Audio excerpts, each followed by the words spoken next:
let's unlock the fretboard with the minor pentatonic in a much easier way, okay? What I want to do is, instead of just memorizing and playing up and down each one of the positions, let's use a little bit of music here. Now, generally, what happens is someone can have a good grasp on that first position, and then once they move up to the second position or third or whatever, it starts to go back to really robotic, right? Just sort of running the scale up and down. We're thinking of it a little bit more as just a pattern and dots on the diagram rather than music, right? And sort of words to build a musical phrase. So if you have your 5 positions of the minor pentatonic, you can see that your upper frets here in first position, right? The 8s and the 7s become the back frets of your second position, right?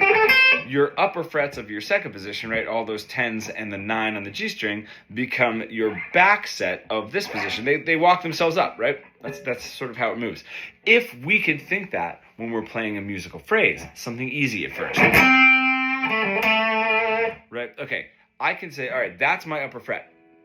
Here, the 7th fret. Can I just go, this next note is just the next note in the scale. That's my root note, that's my flat 3. Can I just do the same thing? And I can use that now as my back fret. So that'll be with my first finger. And just do the same phrase. Right?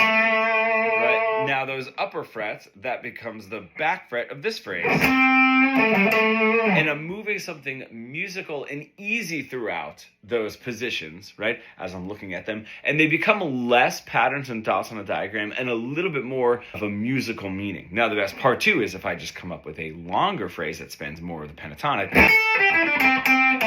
can I take that throughout each position,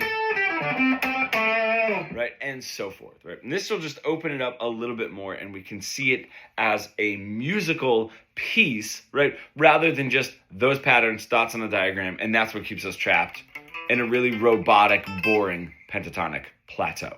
And if you're an intermediate guitar stuck in that plateau and you want to bridge the gap between your creative ideas and what you're able to play, becoming fully fretboard fluent, comment pro below and we can get started.